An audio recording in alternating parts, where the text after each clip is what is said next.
And just like that, we are back with a new video on our Isoglory Kingdom of Isopod channel.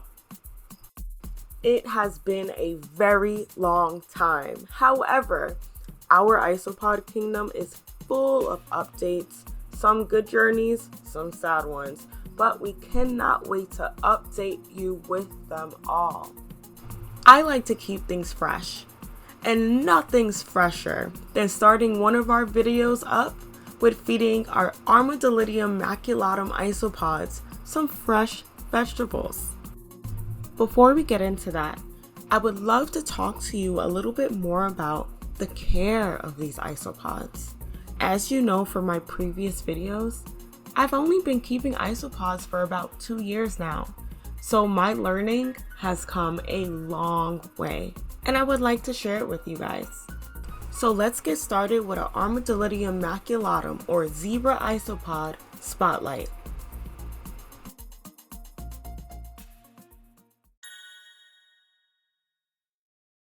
So if you're in the isopod community, you would be very familiar with the terms basic or beginner isopod all the way to advanced and expert isopod. And honestly, I would argue that all of the isopods that we keep, obviously not only we keep responsible for them, but also a lot of them really do need really basic enclosures. And by basic, a lot of them need the same things.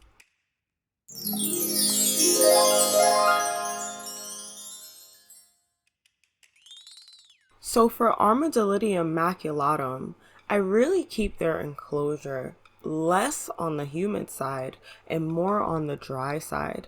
Now, I want to be careful when I say this. I don't mean the enclosure is absolutely dry. They have their sphagnum moss, they have the corners a little bit more on the humid side, but the center of the enclosure, I keep dry. I notice that they do very well. They walk more often when the enclosure is dry, and they actually really do appreciate it.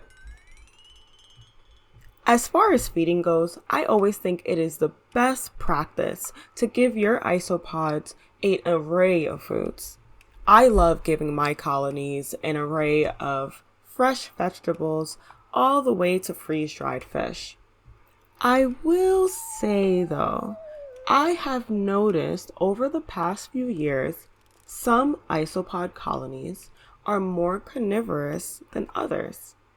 In fact, some colonies, I'm not going to name them, but you should definitely guess who in the comments below, will only accept fish and meat. Yes, I said meat, and turn away from vegetation.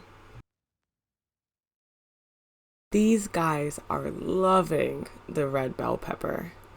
Why not take a closer look on their eating habits together as a colony? Did you know isopods communicate with sensory organs? Pay attention to those two isopods and how they use their antennae to communicate with each other. I'm not sure what he's telling him, but I think it's a, hey, back up, you're way too close. What do you guys think?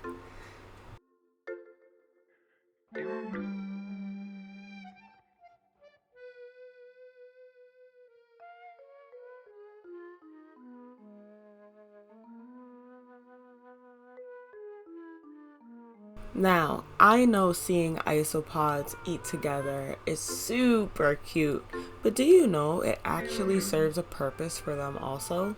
The reason they like eating together is because, one, they feel safer. I mean, if you think about it, imagine being a lone isopod in this big world by yourself. I think that would be pretty scary. The more they are in a group, the more not only do they feel safe, but they know the environment is something that they can trust.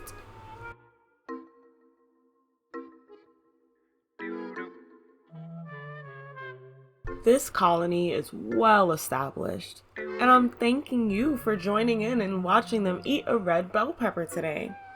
Don't forget to tune in to our new videos coming up. And if you just want to see an ASMR video of them eating, let me know in the comments below and I'll be sure to give that to you guys. Thank you so much for tuning in to Isoglory. I will see you in the next video. Don't forget to subscribe.